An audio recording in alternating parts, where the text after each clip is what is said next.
Get ready to relax. Because you're entering IFFI Audiobooks, we're about to take you on a peaceful journey through stories that soothe the soul and inspire the mind. Whether you're winding down after a long day or just want to escape, these audiobooks will take you to a world of calm.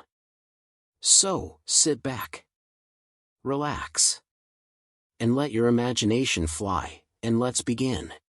Inspector Zhang walked out of the elevator and looked left and right.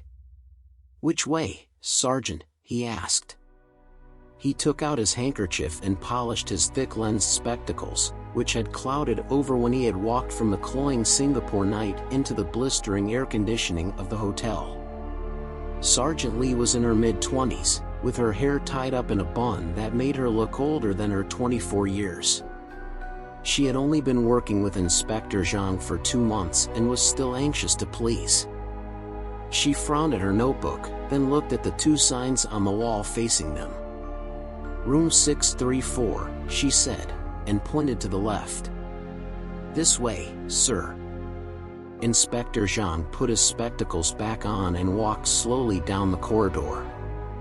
He was wearing his second-best gray suit and pale yellow silk tie with light blue squares on it that his wife had given him the previous Christmas, and his well-polished shoes glistened under the hallway lights.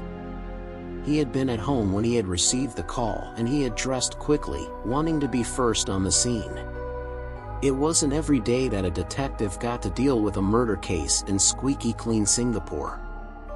They reached room 634 and Inspector Zhang knocked on the door. It was opened by a blonde woman in her mid-30s who glared at him as if he was about to try to sell her life insurance. Inspector Zhang flashed his warrant card. "I am Inspector Zhang of the Singapore Police Force," he said. "I am with the CID at New Bridge Road." He nodded at his companion. "This is Detective Sergeant Lee." The sergeant took out her warrant card and showed it to the woman, who nodded and opened the door wider. "Please come in, we're trying not to alarm our guests," she said. Inspector Zhang and Sergeant Lee slipped into the room and the woman closed the door. There were 4 other people in the room, a tall Westerner and a stocky Indian wearing black suits, a pretty young Chinese girl also in a black suit, and a white-jacketed waiter. The waiter was standing next to a trolley covered with a white cloth. The woman who had opened the door offered her hand to the inspector. "I am Geraldine Burgess," she said. "I am the manager." She was in her 30s with eyebrows plucked so finely that they were just thin lines above her piercing blue eyes. She was wearing an elegant green suit that looked as if it had been made to measure, and there was a string of large pearls around her neck. She had several diamond rings on her fingers, but her wedding finger was bare. Inspector Zhang shook her hand. Miss Burgess gestured at a tall, bald man in an expensive suit. "This is Mr. Christopher Mercier, our head of security." Mr. Mercier did not offer his hand but nodded curtly. The manager waved her hand at the Indian man and the Chinese woman. "Mr. Ramanan and Miss Shua were on the desk tonight," she said. "They are both assistant managers." They both nodded at Inspector Zhang and smiled nervously. Ramanan was in his early 40s and the girl appeared to be half his age. They both wore silver name badges and had matching neatly folded handkerchiefs in their top pockets. Inspector Zhang nodded back and then looked at the waiter. "And you are?" Inspector Zhang asked. "Mr. C.K. Chow," answered Miss Burgess. "He delivered Mr. Wilkinson's room service order and discovered the body." The waiter nodded in agreement. Inspector Zhang looked around the room. "I see no body," he said. Miss Burgess pointed at a side door. "Through there," she said. "This is one of our suites. We have a sitting room and a separate bedroom." "Please be so good as to show me the deceased," said Inspector Zhang. The manager took the 2 detectives through to a large bedroom. The curtains were drawn and the lights were on. Lying on the king-size bed with his feet hanging over the edge was a naked man. It was a Westerner, Inspector Zhang realized immediately, a big man with a mountainous stomach and a pool of blood that had soaked into the sheet around his head. "Peter Wilkinson," said Miss Burgess. "He is an American, and one of our VIP guests. He stays at our hotel once a month. He owns a company which distributes plastic products in the United States and stays in Singapore en route to his factories in China." Inspector Zhang leant over the bed and peered at the body, nodding thoughtfully. He could see a puncture wound just under the chin and the chest was covered with blood. "One wound," he said. "It appears to have ruptured a vein but not the carotid artery, or there would have been much more blood spurting." He looked across at the sergeant. "Carotid blood spray is very distinctive," he said. "I think in this case we have venous bleeding. He would have taken a minute or so to bleed to death, whereas if the artery had been severed, death would have been almost instantaneous." The sergeant nodded and scribbled in her notebook. "Note the blood over the chest," continued the inspector. "That could have only happened if he was upright, so we can therefore deduce that he was standing up when he was stabbed and that he then fell or was pushed back onto the bed." He walked around to look at the bedside table. On it was a wallet and a gold Rolex watch. Inspector Zhang took a ballpoint pen from his inside pocket and used it to flip open the wallet. Inside was a thick wad of notes and half a dozen credit cards, all gold or platinum. "I think we can safely rule out robbery as a motive," he said. Sergeant Lee scribbled in her notebook. Inspector Zhang walked back into the sitting room. Miss Burgess and Sergeant Lee followed him. "So, what time did you discover the body?" Inspector Zhang asked the waiter. "About 10 o'clock, said the manager, before the waiter could answer. "Mr. Chow called down to reception and we came straight up." "By we, you mean the front desk staff?" "Myself, Mr. Mercier, and Mr. Ramanan and Miss Shui." Ramanan and Shui nodded at the inspector but said nothing. Miss Shui looked over at the bedroom door fearfully, as if she expected the dead man to appear at any moment. Inspector Zhang nodded thoughtfully. "The corridor is covered by CCTV, of course?" "Of course," said the manager. "Then I would first like to review the recording," said the inspector. "Mr. Mercier can take you down to our security room," said Miss Burgess. "Excellent," said Inspector Zhang. He looked across at his sergeant. "Sergeant Lee, if you would stay here and take the details of everyone in the room, I will be back shortly. Make sure that nobody leaves and that the crime scene is not disturbed." "Shall I call in forensics, Inspector Zhang?" asked the sergeant. "Later, Sergeant Lee. First things first." Inspector Zhang and Mercier left the suite and went down in the elevator to the ground floor. Mercier took the inspector behind the front desk and into a small windowless room where there was a desk with a large computer monitor. On the wall behind the desk were another 3 large monitors, each showing the views from 20 different cameras around the hotel. Mercier sat down and his expensively manicured fingers played over the keyboard. A view of the corridor on the 6th floor filled the main screen. "What time do you want to look at?" asked Mercier. "Do we know what time Mr. Wilkinson went to his room?" asked the inspector. "About 8:30, I think," said Mercier. "Start at 8:20 and run it on fast forward if that's possible," said Inspector Zhang. Mercier tapped on the keyboard. The time code at the bottom of the screen showed 8.20 and then the seconds flicked by quickly. The elevator doors opened and a big man and a small Asian woman came out. "That's him," said Mercier. He pressed a button and the video slowed to its proper speed. Wilkinson was wearing a dark suit with a Mao collar. His companion was a pretty Asian girl in her 20s with waist-length black hair, wearing a tight white mini dress cut low to reveal large breasts. She was holding Wilkinson's hand and laughing at something he had said. "Freeze that please," said Inspector Zhang as Wilkinson and the girl reached the door to the suite. Mercier did as he was told and Inspector Zhang peered at the screen. He recognized the woman. "Ah, the lovely Ms. Lulu," said Inspector Zhang. "You know her? She is an escort for one of the city's more expensive agencies, and when she isn't escorting she can be found in one of the bars in Orchard Towers looking for customers." The woman was wearing impossibly high heels, but she barely reached Wilkinson's shoulder. "The 4 floors of whores," said Mercier. "She's a prostitute?"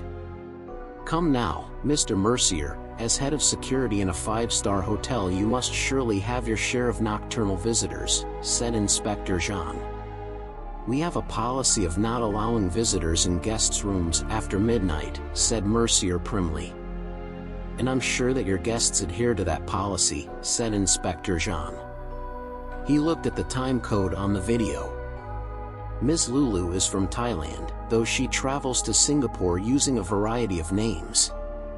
Now, from the time code we can see that Mr. Wilkinson and Ms. Lulu arrived at 8:30. Can you now please advance the video until the time she left the room? Mercier tapped a key and the video began to fast forward.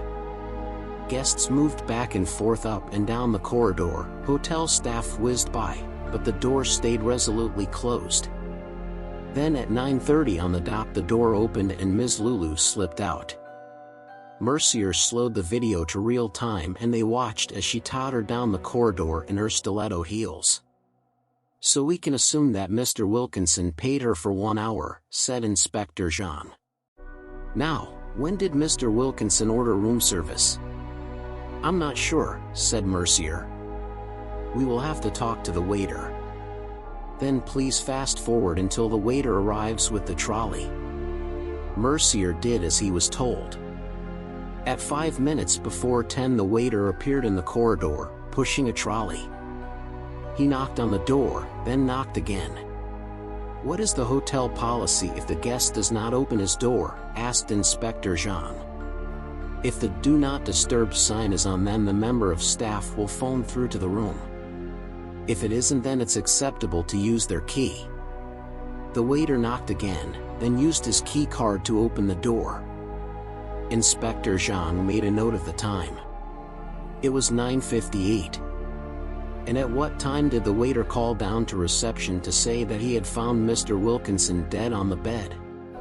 "Just before 10, said Mercier. "You'll have to ask Miss Burgess.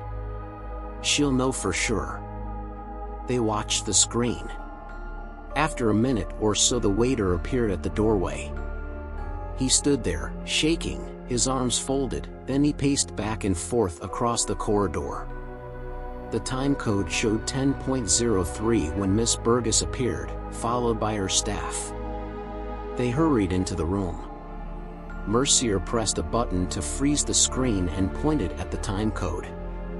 3 minutes past 10, he said.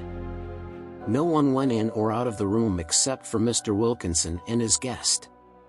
His guest left at 9:30 and the next time he was seen, he was dead.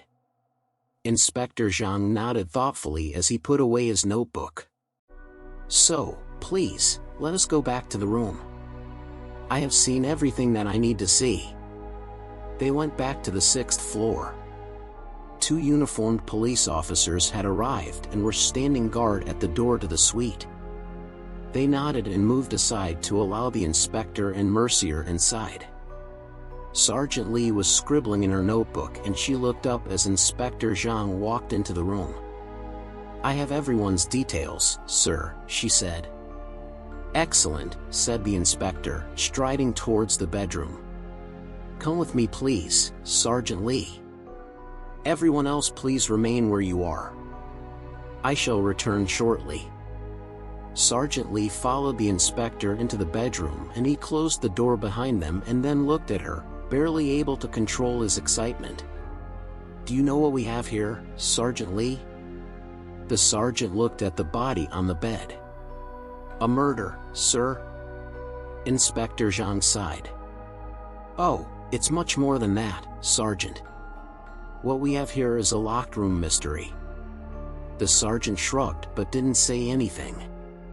Do you know how long I've waited for a locked room mystery, Sergeant Lee? She shrugged again. No, sir. My whole life, said Inspector Zhang, answering his own question. We have no unsolved murders in Singapore, and precious few mysteries. He sighed. At times like this I wish I had a deerstalker hat and a pipe. Smoking isn't permitted in public buildings, Inspector, said Sergeant Lee. I know that, said Inspector Zhang. I'm simply saying that a pipe would add to the effect, as would a faithful bloodhound, tugging at its leash. And hotels in Singapore do not allow pets, sir, said Sergeant Lee. Inspector Zhang sighed mournfully. You're missing the point, he said. The point is that we have a dead body in a room that was locked from the inside. A room that no one entered during the time that the victim was murdered. Sergeant Lee, we have a mystery that needs to be solved. Shall I notify the forensics department, Inspector? Asked Sergeant Lee. Forensics, repeated Inspector Zhang. Have you no soul, Sergeant Lee? This is not a mystery to be solved by science. He tapped the side of his head. This is a matter for Z little gray cells. It wasn't a great Poirot impression, but Inspector Zhang thought it satisfactory. Sergeant Lee just found it confusing and she frowned like a baby about to burst into tears. Let me look around first. Then we'll decide whether or not we need forensics, added Inspector Zhang in his normal voice. Sir, that is not procedure, said Sergeant Lee. Indeed it is not, but we shall inform them in due course. However, I would first like to examine the crime scene. He turned to look at the body. So what do we have? Mused Inspector Zhang. We have a dead body on a bed. We have a wound but no weapon. We have a room that was locked from the inside. We have sealed windows and no way in and out other than through a door into a corridor that is constantly monitored by CCTV. He shivered. Oh, Sergeant Lee, do you not appreciate the beauty of the situation? A man is dead, Inspector Zhang. Yes, exactly. He is dead and somewhere there is a killer and it is up to me to find that killer. He looked over her and smiled like a benevolent uncle. For us to solve, he said, correcting himself. You will be Watson to my Holmes, Lewis to my Morse. Robin to your Batman, suggested Sergeant Lee. Inspector Zhang peered at her through his thick lensed spectacles as he tried to work out if she was mocking him, but she was smiling without guile, and so he nodded slowly. Yes, perhaps, he said. But without the masks and capes. You know that Batman made his first appearance in Detective Comics way back in 1939?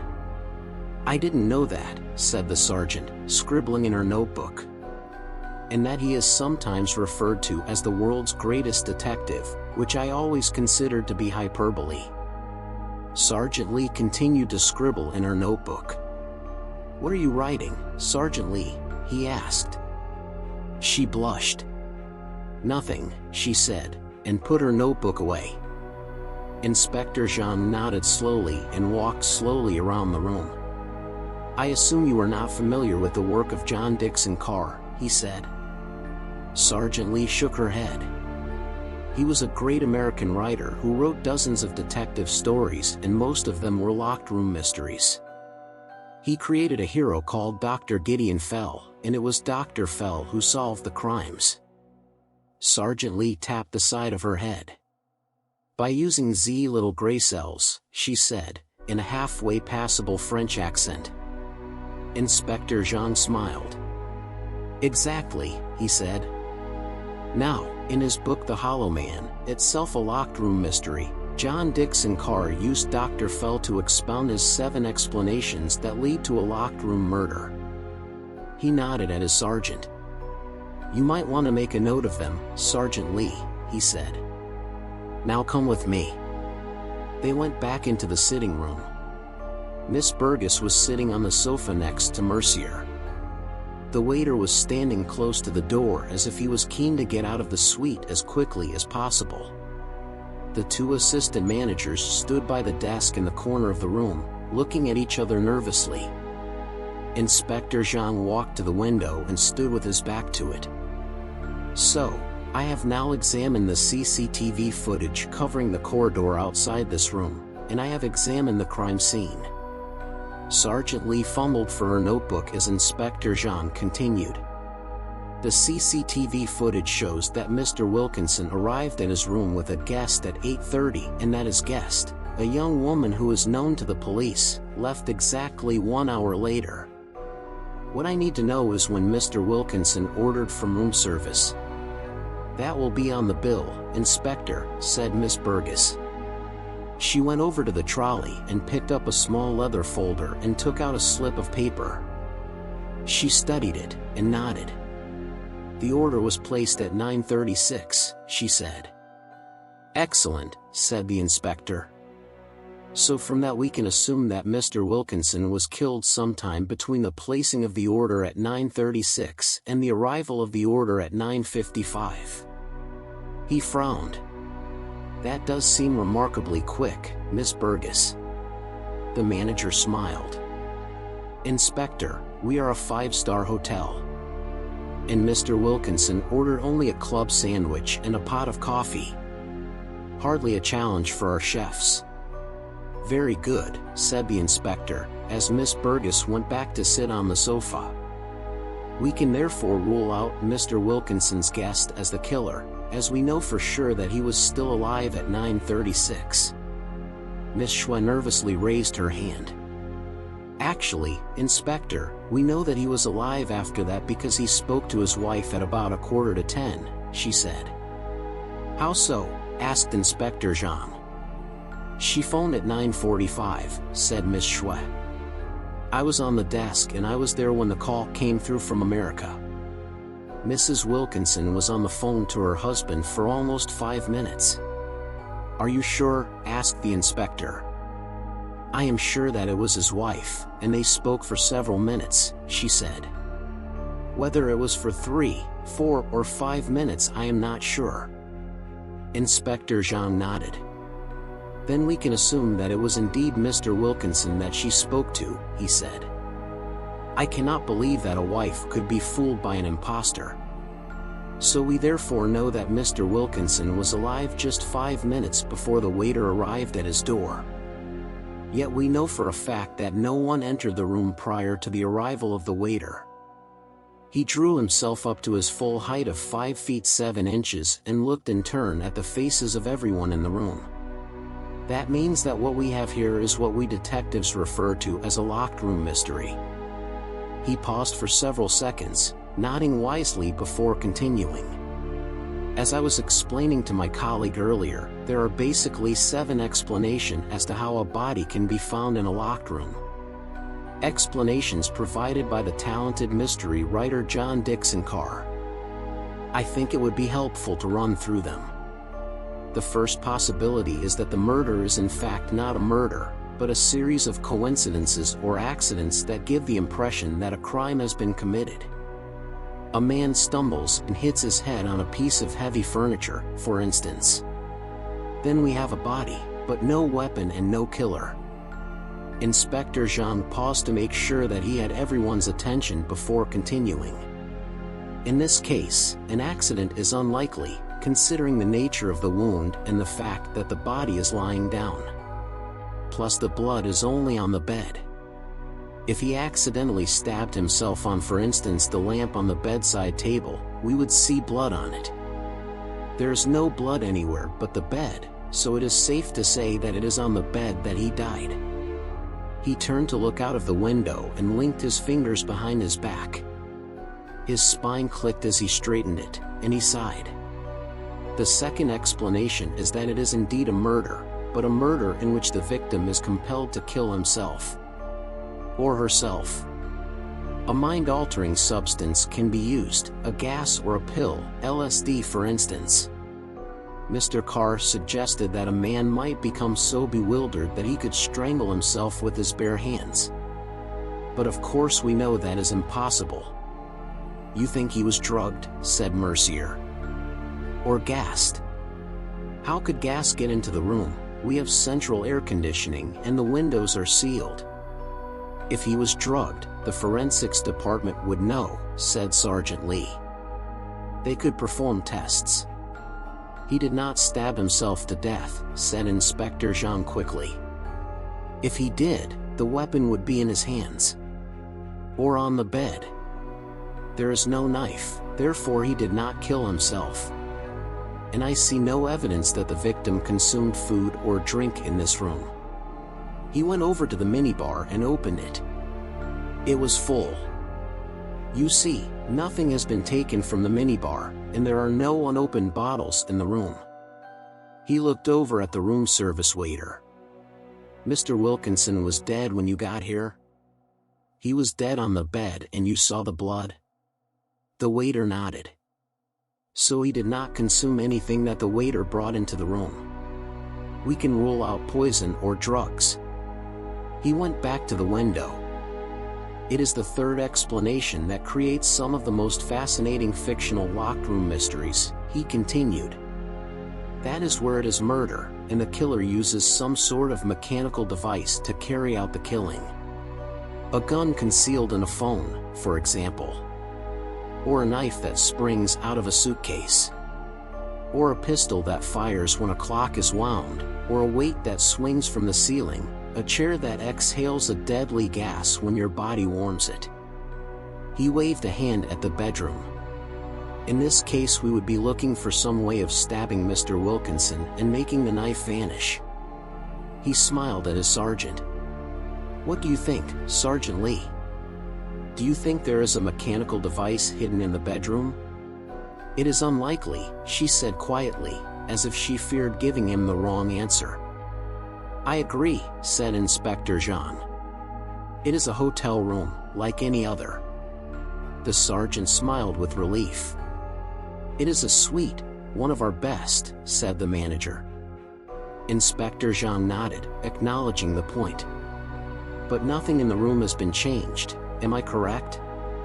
Everything is as it should be? Other than the body on the bed, yes. Then we shall move on the fourth explanation. Suicide. Suicide, repeated the sergeant. But if he stabbed himself, where is the weapon? The point of the suicide is to make it look like a murder, said Inspector Zhang. Either to throw suspicion on someone or to defraud an insurance company. I assume that a wealthy person such as Mr. Wilkinson would have a lot of insurance. Perhaps he has an incurable condition. Cancer perhaps. So he kills himself in such a way that his wife can still claim the insurance. Perhaps that's it, said Mercier. Surely you checked to see if he had any policies. But where's the weapon he used? Asked the sergeant. If Mr. Wilkinson took his own life, where's the knife? But that is the point exactly, said Inspector Zhang. To make it appear to be a murder and not a suicide, the weapon must disappear. Mr. Carr suggested a knife made of ice. The ice would then melt, leaving only water behind. Or a gun could be attached to a length of elastic which would then whip the gun up a chimney or out of a window. There are no chimneys, and as Mr. Mercier has already pointed out, the windows in our rooms are all sealed, said the manager. And I think ice is unlikely, as he would have had to carry it in from outside, and the Singaporean climate does not lend itself to carrying ice around, said Inspector Zhang. And if Mr. Wilkinson wanted us to make it look like he had been murdered, I don't think he would have positioned himself on the bed. The floor would be a more likely place. Plus, there is the matter of room service. He spent time with the fragrant Miss Lulu, then ordered a meal. Hardly the actions of a man who was about to take his own life. He folded his arms. So, that leads me to the fifth type of scenario discussed by Mr. Carr. A murder which derives from illusion or impersonation, where the victim is already dead but the murderer makes it appear that he is still alive.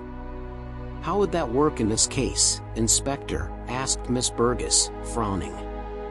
If for instance it was the prostitute who killed Mr. Wilkinson and she then arranged for someone else to make the call to room service, said Inspector Zhang. That would give her an alibi when in fact Mr. Wilkinson was already dead when she left the room. Do you think that's what happened? Asked Sergeant Lee. That's simply not possible, said Miss Burgess. When a call is made to our room service section, the number flashes up on the phone. An order would not be accepted if it came from outside the hotel. Inspector Zhang nodded thoughtfully. And of course he spoke to his wife after he had ordered from room service, so I do not think that Ms. Lulu was the killer. So, that then brings us to number 6 on Mr. Carr's list. One of the more complicated of his explanations for a locked room murder, and one of the most successful in works of fiction. In such a situation we have a murder which, although committed by somebody outside the room, nevertheless appears to have been committed by someone inside the room. Mercier scratched his bald head. That doesn't make sense, he said. Oh, Mr. Mercier, it makes perfect sense, said Inspector Zhang. Take for instance the icicle dagger that Mr. Carr spoke of. Suppose it could be fired through an open window or through a hole drilled into the door.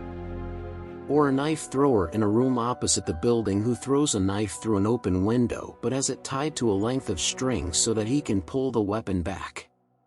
It thus appears that the killer was inside the room when in fact he was outside all the time. But the windows are sealed and there are no holes in the door, and besides the main door opens into the sitting room, there is another door off that to the bedroom, said the manager. The ice dagger would have to turn through 90 degrees and pass through 2 doors. Inspector Zhang sighed. Madam, I am not suggesting for one moment that Mr. Wilkinson was killed by a weapon made from ice. Well, you are the one who keeps mentioning it, said the manager, flashing him a withering look. And if the knife didn't melt, where is it? Exactly, said Inspector Zhang. You have put your finger on the crux of the conundrum. Where is the knife? If indeed it was a knife. Do you know? Asked Mercier. Why are you asking us if you know?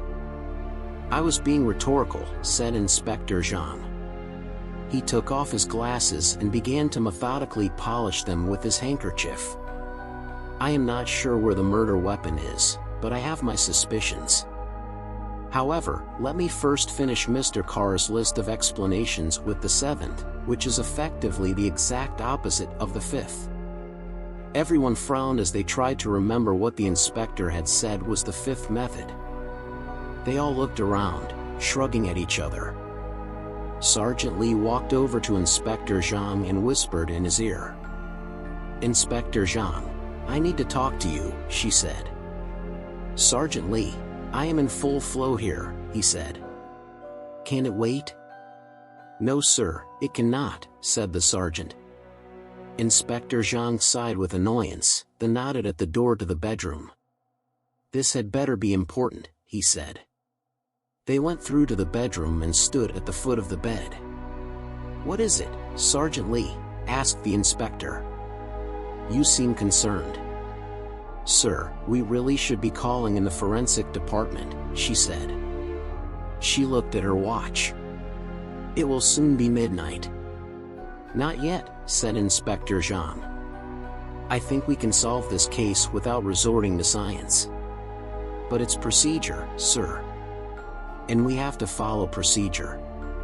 Sergeant Lee, you know that I speak Japanese, don't you? She nodded. It came in very useful when we were working on the case of the sushi chef who ran amok in his restaurant, she said. Exactly, said Inspector Zhang. But do you know why I studied Japanese? The sergeant shook her head. There's a famous Japanese writer called Soji Shimada who wrote 13 locked room mysteries, only one of which, the Tokyo Zodiac Murders, was translated into English. I wanted to read his other stories, which is why I taught myself Japanese. I understand, Inspector Zhang. This is important to me, Sergeant Lee. This is a mystery that I can solve. I want to prove that to myself. He smiled. And perhaps to prove to you that even in the third millennium there is a need for real detectives. Like Batman? I was thinking more like Sherlock Holmes, said Inspector Zhang. We have an opportunity here that we may never have again in our lives. In Singapore we are lucky if we have one murder a year. Lucky, sir? Inspector Zhang put up his hand. You are right, lucky is not the right word. Murders are rare in Singapore. Our island state is the most tightly controlled place on the planet. Our government knows everything there is to know about its citizens, so our crime rate is one of the lowest in the world. Plus we execute our murderers, said Sergeant Lee. Which does act as something of a deterrent. Exactly. So do you not see how special this case is, Sergeant Lee? Most detectives would give their eye teeth to work on a case such as this, yet all you want to do is to hand it over to the scientists. He looked around as if he feared being overheard. And what if we have a serial killer, Sergeant Lee? We have only one victim, said the sergeant. That we know of, said Inspector Zhang, fighting to stop his voice from trembling. What if there are more? What if we have on our hands a real live serial killer? He shuddered. Can you imagine that, Sergeant Lee? The sergeant nodded but didn't reply. You know that Singapore has only ever had one serial killer, said the inspector. Yes, sir. Adrian Lim, exactly, Sergeant, said the inspector. Every detective on the island knew of the case, of course. It was taught at the academy. The Toa Payoh ritual murders. The killings had taken place in 1981, the year that Inspector Zhang had joined the Singapore police force. Adrian Lim, who murdered 2 children as sacrifices to the Hindu goddess Kali. Lim and his 2 female accomplices were hanged in 1988. But he was caught by forensic evidence, said Sergeant Lee. Police found a trail of blood leading to the flat. Exactly, said Inspector Zhang. Which is why I want to use deduction to solve this case. All the evidence we need is here, Sergeant Lee. All we have to do is to apply our deductive skills. Do you see that? Do you understand? The sergeant nodded slowly. Yes, sir, I understand. He patted her on the back. Excellent, he said. Let me now finish my questioning, he said. And you might give some thought as to what this case will be called, because I am sure that it will become the subject of much discussion, so it will need a name. A name, sir? A title. The locked hotel room murder, for instance. Or the vanished knife. Inspector Zhang and the mystery of the disappearing knife. What do you think? I'm not sure, sir, said Sergeant Lee. Well, give it some thought, Sergeant, said Inspector Zhang, as he headed for the door. Miss Burgess was deep in conversation with her head of security when Inspector Zhang and Sergeant Lee walked back into the sitting room, but they stopped talking immediately and looked expectantly at the 2 detectives. Inspector Zhang walked over to the window and turned to face the hotel staff. So, to continue, Mr. Carr's 7th and final locked room scenario involves a situation where the victim is assumed to be dead before he or she actually is. That is the reverse of situation number 5, of course, where the victim is dead but presumed to be alive. So that would mean that Mr. Wilkinson wasn't actually dead when Mr. Chow went into the room? Asked Miss Burgess. He was, said the waiter. I'm sure he was dead. But you're not a doctor, Mr. Chow, said Inspector Zhang. In the confusion, it might have looked as if he was dead, but the actual murder was committed later. That's impossible, said Mercier. He was definitely dead when I got here. And you were here soon after the waiter made the call to reception? Mercier nodded. You saw the CCTV footage. Everybody was there within a few minutes at most. He was definitely dead, agreed the manager. You only had to look at the body. At the blood. But there was a moment when the waiter was alone with the body, said Inspector Zhang. When he made the phone call. At that moment he was alone in the room with Mr. Wilkinson, and we have only Mr. Chow's word that Mr. Wilkinson was dead. I didn't kill him, said Mr. Chow hurriedly, his eyes darting from side to side. I didn't say that you did, said Inspector Zhang. I merely stated that you were alone with Mr. Wilkinson and you had the opportunity of killing him if he hadn't been dead already. It is one way of solving a locked room mystery. The room is locked, but the person who discovers the body is the killer. He kills the victim, then calls for the police. He shrugged. It happens, but I do not think it happened in this case. The waiter looked relieved and loosened his shirt collar. Besides, if you did kill Mr. Wilkinson, where's the knife? Asked Inspector Zhang. Actually, Inspector Zhang, we haven't searched anyone yet, said Sergeant Lee. And there is no need to search Mr. Chow, Sergeant, said the inspector. What we need to do now is to go back downstairs to the security office, for it is there that the solution lies. All of us, said the manager. Surely we don't all need to go? It is the tradition, madam, said Inspector Zhang. The detective gathers together the cast of characters and explains the solution to them before unmasking the killer. The manager laughed, and it was like the harsh bark of an angry dog.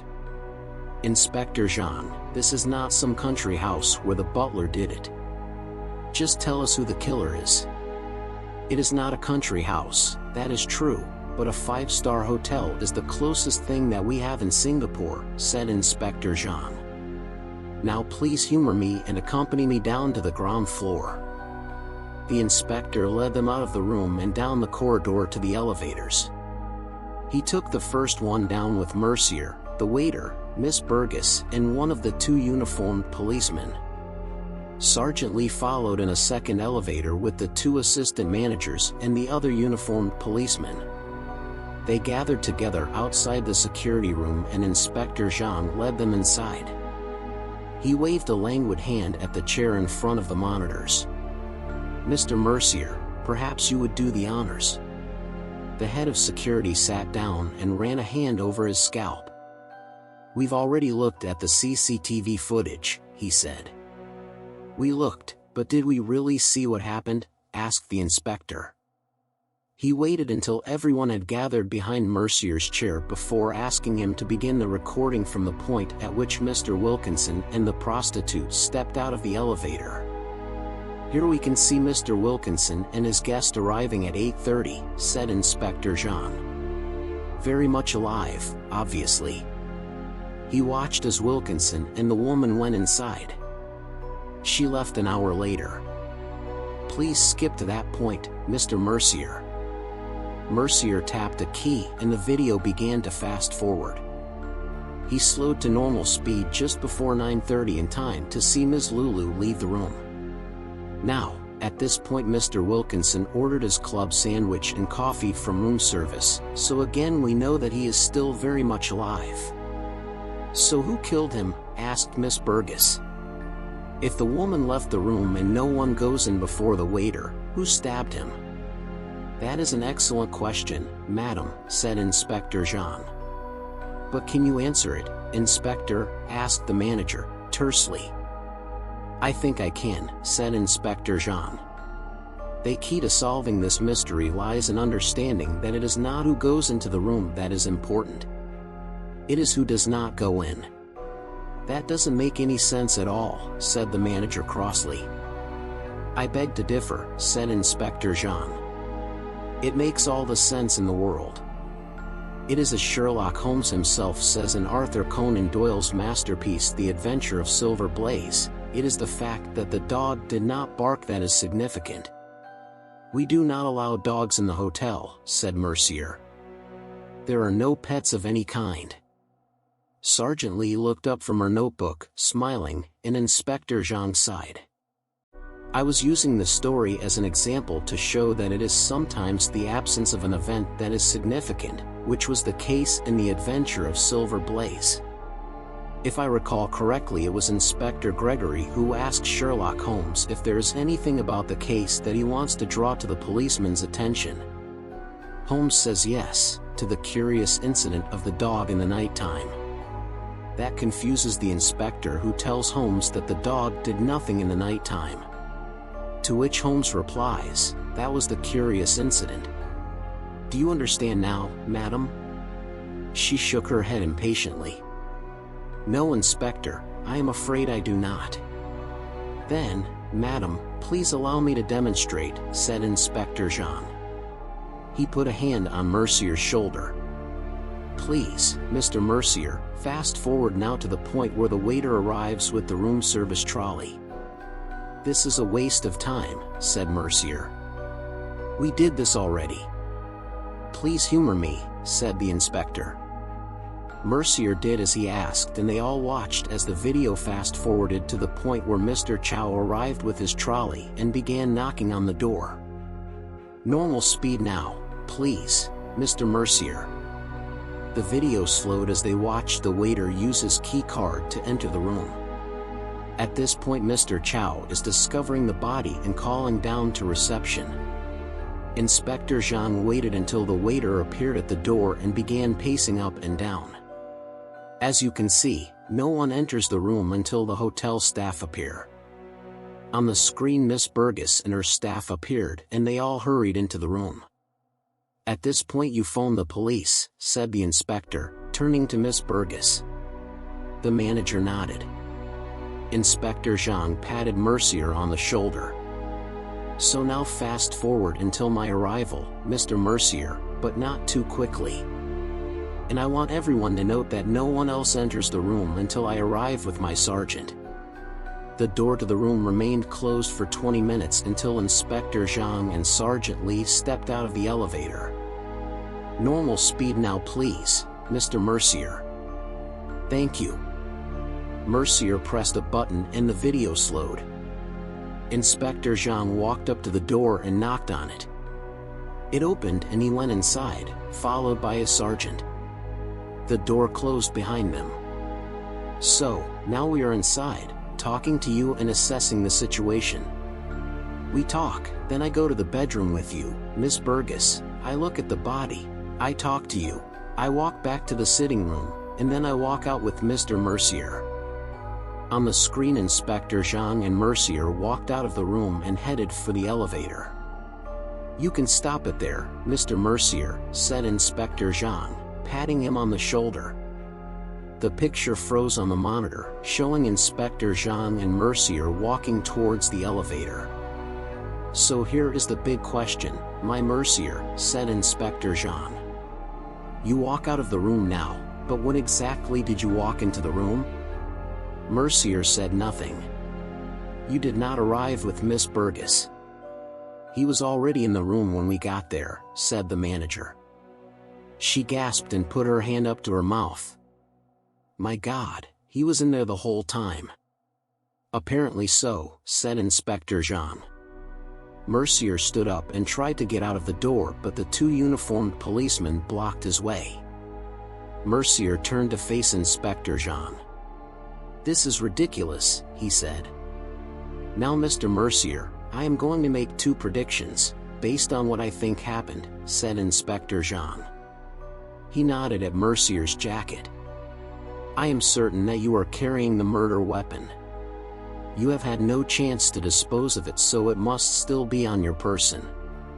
And because I do not believe that you plan to kill Mr. Wilkinson, I think that the weapon is actually something quite innocuous. A pen maybe." He registered the look of surprise on Mercier's face and he smiled. "Yes, a pen.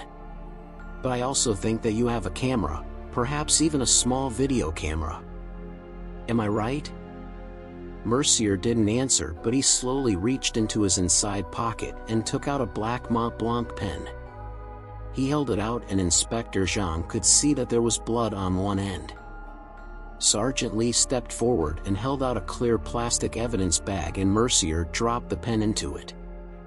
Mercier then reached into the left-hand pocket of his trousers and took out a slim white video camera, smaller than a pack of cigarettes. Inspector Zhang took the camera from him. "And Miss Lulu, she is in this with you?" Mercier looked away but didn't answer. "She is not involved in the murder, of course. She doesn't know that Mr. Wilkinson is dead because he was still alive when she left the room."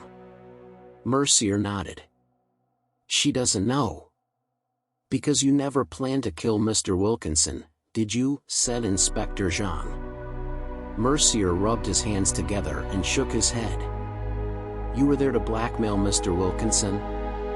"Blackmail," said Miss Burgess. "It was the only explanation," said Inspector Zhang. "He was in the room when Mr. Wilkinson arrived with Miss Lulu. I am assuming that he wanted to video them in a compromising position with a view to blackmailing him. He was a married man, after all. And divorce in America can be a costly business. The only question is whether Miss Lulu was party to the blackmail or not." Mercier nodded. "It was her idea," he said. "You were her client?" "Sometimes. Yes. Then she said that she had this rich customer who treated her badly and that she wanted to get back at him. She wanted to hurt him and get money from him. She said she'd split the money with me. So she suggested that you hide in the closet and video them together. She had been in his room before and she knew I could easily hide in the closet. She called me when she was on the way back to the hotel and I was in position when they arrived. She made sure that he could never see me. It was easy. But then she was supposed to get him into the shower so that I could slip out, but he wouldn't have it.